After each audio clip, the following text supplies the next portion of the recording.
Current Welcome position, back. Chapter 10. Wing Signal. Series of turns to port and starboard. Their To another video, continued everybody. To gain. Today, we're going to be Finally, Vordo bore down. doing another video of the Hardy Boys, Frank pointed the secret skyward agent and on yelled, Flight "Look 101. up there!" We're going to try to... Roared Hold up. down In time elapsed 10 hours 38 minutes. Time remaining 2 hours 20. We're going to try to screaming stream... Well, I'll try to do a video for 2 hours and 20 minutes and then upload it. So please like the video, subscribe, comment, missing Vordo and his men by inches. share the video if you like it. But Jack I really appreciate it of how many views I've gotten so far momentarily on forgot their some of my predicament videos. as they admired Jack's Thank all flying y'all. skill. I'll be... At times, he came so close to the surface that little water spouts I'm just gonna let y'all were listen to it generated because I by got the other rolling things to propellers. Wow! do for the next Snorted video. Chet. It's gonna come Vordo's up. getting discouraged. Depends how I'd say late I he's stay up scared to death. tonight. Because And who wouldn't be? well, we might stream a little bit Attaboy, longer Jack. after Joe grinned. this book. We might listen to another one. Again and So- again, Jack Wayne made close passes at the power button, forcing Vordo and his cohorts farther away from the boys. Yes. By the time the three sleuths neared the mainland, their pursuers were lost from Speed sight. 0. Stop recording video. Jack Viewfinder. Wayne flew Viewfinder. high Stop above record. them, Viewfinder. waggling One his 1 wings minute. in Stop salute. recording Whoa. video. Button. Stop Upon recording. reaching shore, Viewfinder. The Image. Hardys turned burly Double tap and looks hold over to adjust the exposure. authorities. 000143. 000144. 000146. Soon, a Viewfinder. reporter was radioed into the Viewfinder. cockpit. Image. The island 0001. was Stop. deserted. 1 minute. 1 minute. The search of the 58 seconds. surrounding area Speech off. So I can't... revealed no clues to the suspects. Frank asked an officer if he might make a phone call to Ty Carter's airfield. Moments later, he had Jack Wayne on the wire. "Thanks for getting us out of this one," Frank said. "That was great flying." The pilot chuckled. "I don't mind a little exercise now and then." Did you notice where Vordo was headed? Bruh. They took a northerly course, but I couldn't trail them because my fuel ran low. Sorry. I did give the police the lead. Hold up. Frank asked Jack to meet them at the hotel. You know what? We'll stay at least another day in case something turns up. Better bring the car you rented. While we're listening to a book. Next morning, the Hardys received a telephone call from Ty Carter. He said a helioplane had just landed at his field. Drumsticks, you know? "What's the registration number?" Frank asked excitedly. When Carter told him, Frank noted that it was identical with that of the helioplane they had chased. "I don't think it'll be staying here long," the man continued. "The pilot is sitting in the cockpit. Apparently, he expects some passengers to show up any minute." "Can you delay their takeoff for a while?" Frank asked. "I don't know. The guy seems to be in a great hurry. But I'll try." Jack Wayne and the boys drove to the airport immediately and ran to the operations shack. "They're taxiing out for takeoff right now," Carter told them. He pointed Okay, so they're through gonna the hold 'em window like this. at the helioplane as it moved slowly toward the active runway. "I couldn't delay them any longer. The pilot asked that his plane be refueled. I told my line boys to take their time about it, but the pilot's See, you're gonna passengers hold it like arrived." this and then... "Vordo and his gang," Joe exploded. "Let's head them off," Frank urged. The boys dashed to their car and went back after the taxiing aircraft. Moments later, the car came to an abrupt halt, bogged down in a stretch of marshy ground just off the airport taxiway. "Oh, nuts!" Chet blurted. "They're getting away!" Joe shouted. Frank jumped out and chased after the helioplane. His companions followed. He was the first to reach the craft, just as it lined up for takeoff. He recognized 3 of the passengers, Vordo, Bleeker, and the steward, Timken. Frank lunged at the plane, but stumbled, lost his balance, and fell across the tail. The aircraft was moving so fast he could not let go. Joe, Hold on, let's try that Chet, again. and Jack who had continued to chase, now stopped in their tracks and watched in horror. The plane continued its takeoff run, with Frank clinging desperately to the tail. Chapter 11. Important Assignment. Frank fought back panic as the helioplane lifted off the runway. With both hands, he grabbed hold of one of the elevators and hoisted his body farther onto the tail. He could feel the pilot tugging at the control wheel, but Frank's desperate hold on the elevator kept it from moving. The pilot was forced to reduce engine power and drop back down onto the ground. He jammed the brakes on hard, then executed a partial ground loop to avoid going off the end of the runway. The movement 1 minute, flung Frank 58 from seconds. the tail 5 onto minutes. the grass-covered Stop. shoulder. 6 minutes.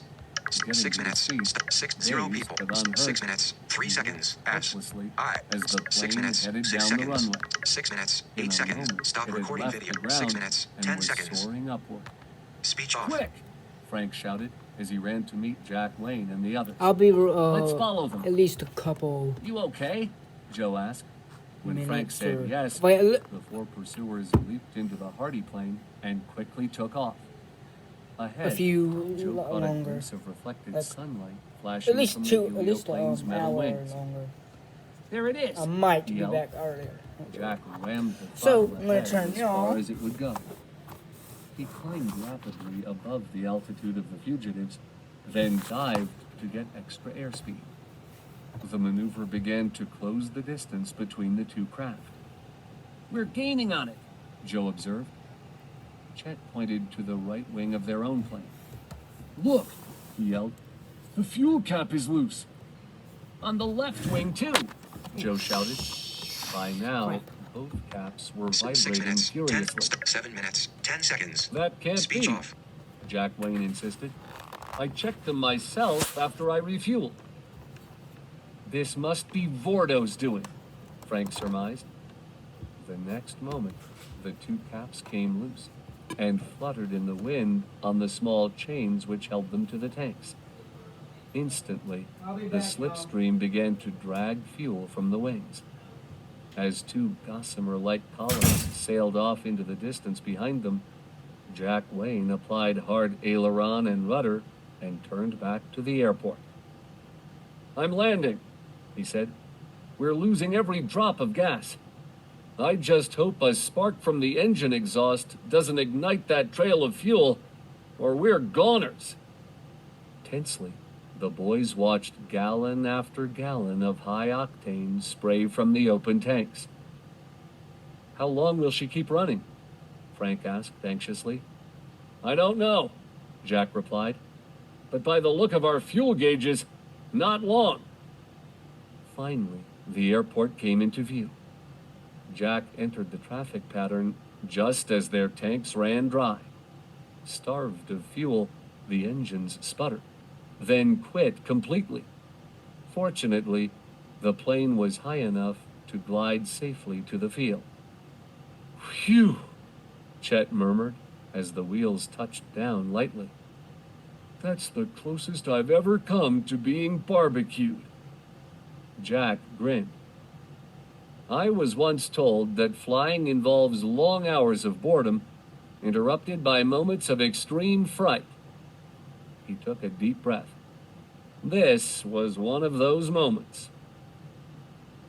No use trying to go back up after the helioplane, Frank said disconsolately. He telephoned Kenneth Dell at Great Circle Airways and told him of Burley Wilkes' capture and their father's escape.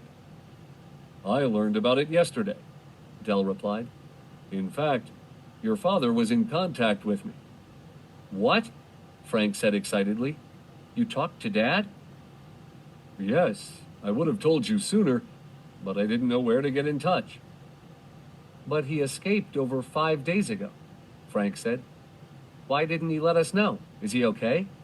He's fine, Dell assured him. However, I don't know where he is. He wants his whereabouts kept secret. Said he'd explain everything later, and asked me to inform your mother, which I did. Dell added that he had an important assignment for the boys and would like to meet them at their home in Bayport the next day. Thanks, Frank said. See you tomorrow. Mrs. Hardy and Aunt Gertrude were overjoyed to see Frank and Joe that evening, but they were worried that Mr. Hardy was keeping his whereabouts a mystery. He's probably traveling incognito and in disguise, Aunt Gertrude said. Thoroughly exhausted by their recent adventures, the boys went to bed shortly after dinner. The next morning, they enjoyed a hearty breakfast of wheat cakes and sausages, then adjourned to their father's study. Kenneth Dell arrived shortly and joined the boys in the upstairs room. "Well, I suppose you want to hear the assignment?" he asked, smiling. "Yes," the boys replied, and Frank added, "What's your plan for us, Mr. Dell?" "How would you like to fly to Scotland?" The query caught the young detectives by surprise. "Scotland?" Joe echoed incredulously. "That's right." Dell rose from his chair and began to pace the floor slowly. 2 days ago, I called Scotland Yard. They told me there have been several remarkably clever jewel thefts lately in Scotland. Each of them occurred on a day when the steward Timken was over there. The Yard checked and learned that he had visited Hexton's castle on those days. "So we were right," said Frank. "He is one of the gang." "Yes, but as usual, there is no usable evidence." "If only Frank and I could get inside that castle," said Joe. "We could get the goods on both the ugly operation and the robbery ring." "That's exactly the idea," said Dell.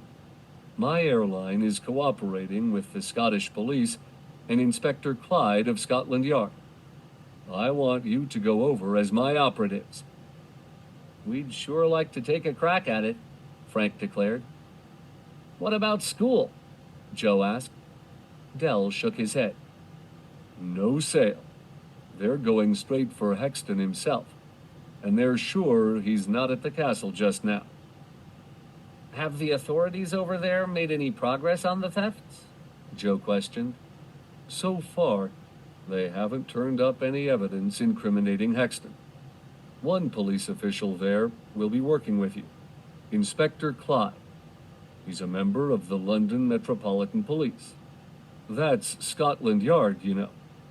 The boys nodded. "Clyde is on special assignment in Scotland to see what he can dig up on our magician friend." "When do you want us to leave?" Frank asked. "One of our planes departs day after tomorrow." "We'll be ready," Frank promised.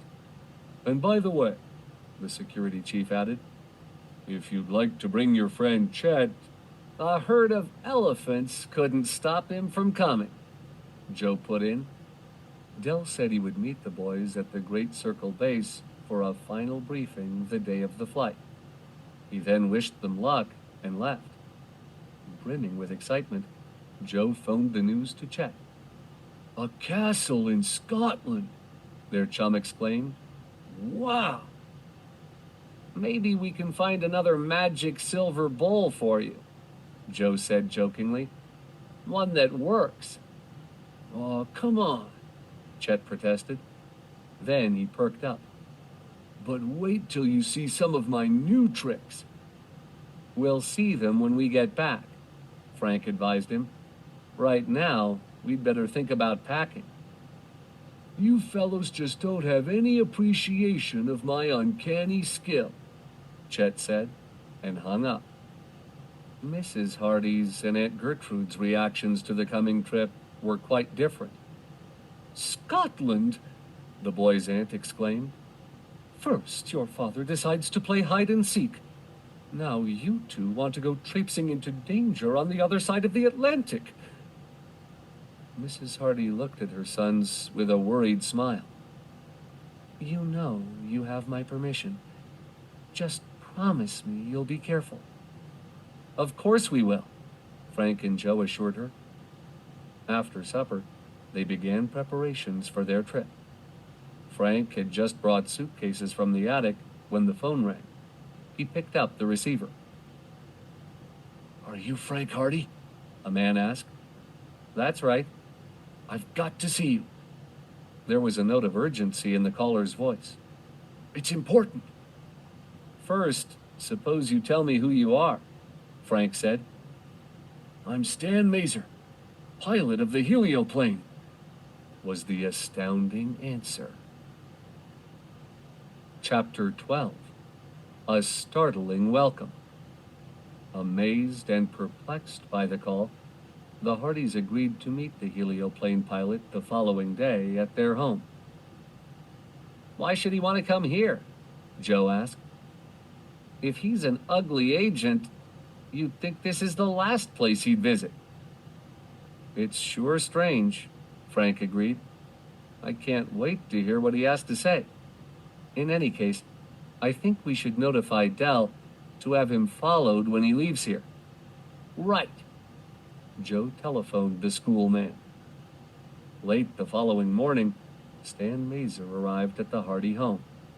He was a middle-aged man of medium height and slender build, and had a troubled expression. "I'm Mazer," he announced. The Hardys led him into the living room, and they all sat down. "You're the pilot of Hexton's helioplane?" Frank asked. "That's right," Mazer answered. "I was hired about 2 months ago." He shifted nervously in his chair. "I needed a job so badly, I snapped it up without question. But I didn't know it was connected with anything illegal." "Weren't you ever suspicious?" Joe asked. "Yes, from time to time, but I wasn't sure. Actually, I closed my mind to the whole situation until you tried to stop my takeoff." "It was a pretty unnerving experience," Frank said dryly. Mazer apologized. "I didn't know you were clinging to the tail until you were thrown clear," he explained. "I wanted to get out and help you, but Vordo forced me to take off." "What about the day we chased you and Timken?" Joe said. "You turned right into us. We nearly collided." "I didn't know that was you," Mazer said, surprised. "I thought it was some hotshot pilot wanting to play games. I pulled that maneuver, hoping I'd throw a scare into him. Sorry." When Frank asked Mazer where he had taken Vordo and his cohorts, the pilot replied, "To a large airport near New York City. When we landed, Vordo and his companions deplaned and disappeared. I had no idea where." Mazer said that while he was parking the helioplane, he was confronted by a federal agent who told him that all FAA offices had been alerted to be on the lookout for the aircraft. To his surprise, the registration papers turned out to have been obtained under a fictitious name and address. "The agent immediately impounded the plane," Mazer said, "and my pilot's license was revoked pending a hearing." The Hardys asked him if he knew anything about their fathers being kidnapped. "I know nothing about that," he insisted, "although I did suspect something strange was going on in the lighthouse." "In what way?" Joe asked. "I was never allowed to enter," the pilot answered, "or even to remain long on the islet after delivering my passengers." Frank pretended to be suspicious of the story. "Are you going to tell us you don't belong to the same secret criminal organization Hexton does? He wouldn't let you work for him if you didn't." "What do you mean?" Mazer asked, and his amazement seemed genuine. "I never heard about any criminal organization, and I'm certainly not a member." Joe asked him, "How did you learn who we are and where to contact us?" "Vordo mentioned your names during my last flight," Mazer replied. "He said you're smart detectives." Frank looked at the pilot searchingly. "What made you decide to come here and tell us all this?" Mazer appeared harried. "After what happened at the airport, I knew I'd become involved in something that would get me into deep trouble, he confessed. I thought if I told you fellows what I know, you'd help me. Frank and Joe sensed that the pilot was being honest, and a slight nod between them said, "He's okay." They promised to do what they could and advised Mazer to repeat his story to Kenneth Dell. "I'll do it at once," he said. When the pilot left, the boys chuckled at the thought of the agent who had been assigned to follow Mazer. "I'd like to see his face when he tails him to Dell's office," said Joe. The Hardys spent the rest of the day packing. Their flight to the Great Circle base was scheduled for the following morning. Late that afternoon, Chet's bright yellow jalopy screeched to a halt in front of the Hardy home, and the chubby youth leaped out. "I'm packed and champing at the bit," he exclaimed as he greeted his friends. "Good," Frank said. "How about dinner? Aunt Gertrude's trying out a new recipe for beef stew." "Well, okay, but I'll have to make it fast. I want to get home in time for supper." Chet then assumed a nonchalant air. Strolling slowly around the room, he began to whistle softly. The boys watched as he extended his arms in front of him, then clenched his left hand into a fist. From it, with his right hand, he drew out a vivid purple silk scarf, followed by a train of varicolored kerchiefs. "Bravo," Joe said, clapping loudly. "Great trick, eh? I thought you'd like it." When the last scarf refused to come out, however, Chet became aggravated. "What's the matter with this thing?" He tugged on it violently. "Something go wrong?" Joe needled. Suddenly, the kerchief pulled free and dragged the lining of Chet's jacket sleeve along with it. A small black container was revealed. From it popped a metal spring which shot through the air, then bounced around the floor like a grasshopper.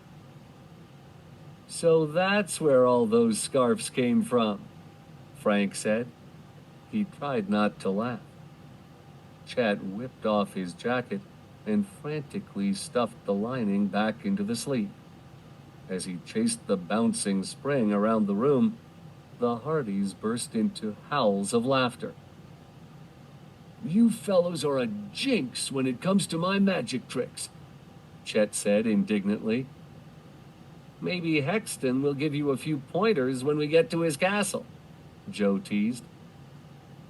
By the time Mrs. Hardy and Aunt Gertrude announced dinner, Chet had regained his composure. He had a second helping of dessert, then decided he must leave. "Thanks for the delicious meal," he said. Chet slowly rose from the dinner table. He stuffed the string of silk kerchiefs into his pocket and lumbered out to his jalopy. The next day, Frank and Joe said goodbye to their mother and Aunt Gertrude, then drove off. They picked up Chet and went directly to the Bayport field. Jack Wayne was already warming up the engines when they arrived. Tossing their luggage into the plane's baggage compartment, the boys climbed aboard and strapped themselves into their seats. Minutes later, they were streaking down the runway on takeoff.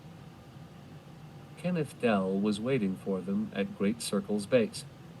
He gave a long briefing. Then, at 6 p.m., led the boys to the plane that was to whisk them overnight to Scotland. Chet and the Hardys took their seats with the other passengers. Soon, the sleek jetliner roared down the runway, lifted off, and headed over the Atlantic. After a while, Chet struck up a conversation with a pretty red-haired stewardess.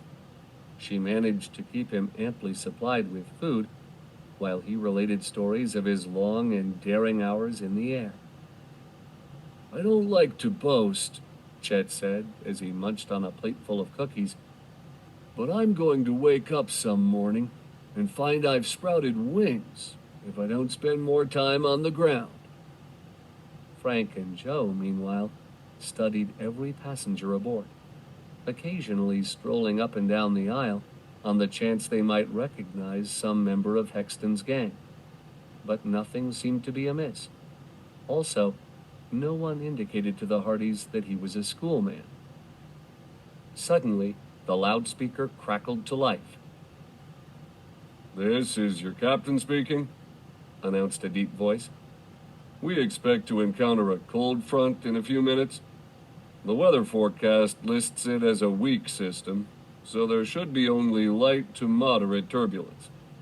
We should be through most of it in 40 minutes. Please fasten your seatbelts and relax." The boys looked out the window. Already, the blue sky was beginning to be obscured by wisps of gray clouds. It grew so dark that the cabin lights had to be turned on. The jetliner began to toss jerkily. Chet fell quiet as the stewardess returned to her seat. He stared straight ahead with a blank expression. "What's wrong with you?" Frank called across the aisle. I feel awful," Chet moaned. Seeing the stout boy's expression, the Hardys knew he had overeaten. Chet remained tight-lipped for nearly 50 minutes until the plane came out of the churning clouds and into clear air. By this time, he was asleep. Several hours later, the captain announced that the plane was commencing a gradual descent to Prestwick Airport, Scotland. For a moment, the jetliner was enveloped in a milky whiteness as it entered a blanket of stratus clouds that stretched for miles north of the Irish Sea. Frank looked down while the plane descended through the overcast. "That chain of islands over there must be the Hebrides," he said. "And look," Joe added, pointing off in the distance. "There's Ireland." Suddenly, Chet snapped alert. "Where are we?" he asked. "Just coming up on the Scottish coast," Joe told him. "How do you feel?" Chet rubbed his eyes. "Oh, okay, I guess," he answered sleepily. "But never again so much food." "Oh, no?" Joe grinned. At 7 o'clock Greenwich time, the jetliner's wheels touched down on the macadam surface of the runway and taxied to the parking ramp. As the boys walked across the ramp toward the administration building, a shiny black car marked police sped up to them. Seated behind the wheel was a man with a large sweeping mustache and a hat pulled low over his eyes. He rolled down the window and called out, "Are you the Hardys?" "That's right," Frank answered. "And our friend, Chet Morton." "Inspector Clyde sent me to fetch you chaps. He wants to see you right off. We'll send for your luggage later." "What about customs?" Frank inquired. "We've already arranged special clearance," the driver explained. Frank, Joe, and Chet squeezed into the back seat. On the floor in front, a blanket covered a large package. The car started off with a violent lurch. It sped across the airport ramp, out through an exit, and onto a road leading away from the field. At that moment, the driver yanked off the blanket. A man crouched beneath it, straightened up, and settled in his seat. The boys were flabbergasted at his sudden appearance. "What?" Frank started to say. When the man turned around and faced them, they gasped. "Vordo!" Chapter 13. Sky Spies. As the boys stared in dismay, the driver pulled off his false mustache and removed his hat. "Stony Bleecker." Vordo looked at the Hardys with contempt. "Insist on poking your noses into our business, hey?" he growled. "We'll fix you for good." Frank realized that the boys could not risk attacking their abductors. The driver would surely lose control of the car, and all might be killed. Besides, The men undoubtedly were armed. Frantically, the Hardys searched for a way out of their dilemma. Frank noticed that Bleeker was beginning to drift to the right. Vordo also saw what was happening. "Get over to the left," he snapped. "You know they drive on the opposite side of the road here." Bleeker swerved the car sharply to correct his mistake. "Sorry," he said, mopping his forehead. "I keep forgetting we're not in the U.S. "See that you don't forget again," Vordo growled, "or the Hardys and their fat friend won't be the only ones to regret this ride." Farther along, the road bent sharply in a hairpin curve. As Bleeker rounded it, he again instinctively favored the right side. "Get over, you idiot!" Vordo bellowed, seeing a double-decker bus coming head-on. Bleeker spun the wheel, and the car rocked violently. Then, with a splintering crash, it tumbled over on its side. Vordo and Bleeker were thrown clear. The three boys scrambled dazedly from the vehicle. The bus had stopped a short distance down the road. Its driver and several passengers were running toward them. "Are you lads all right?" shouted the driver. "Yes," Frank called out. He then ran around to the front of the car. "Our men, where are they?" One of the passengers pointed off into the distance. "I saw two men disappear over that dune as we ran from the bus." The boys gave chase, but found no sign of Hexton's henchmen. "We've let Vordo and Bleeker slip through our fingers again," Joe said in disgust. "But we're free," Frank reminded him. "And still in one piece," Chet observed. He and the Hardys walked back to the bus. Frank asked the driver to notify the police. Before long, 3 constables arrived to take the boys' story and examine the car. They said it was a stock model, rigged up to look like a police car. "Clever job," a constable remarked. "I can see how it fooled the airport police." He drove the boys back to Prestwick, where they checked through customs. One of the officials, recognizing their names on the passenger manifest, said that an Inspector Clyde had telephoned him shortly before they had landed. "You're to meet him at the Chief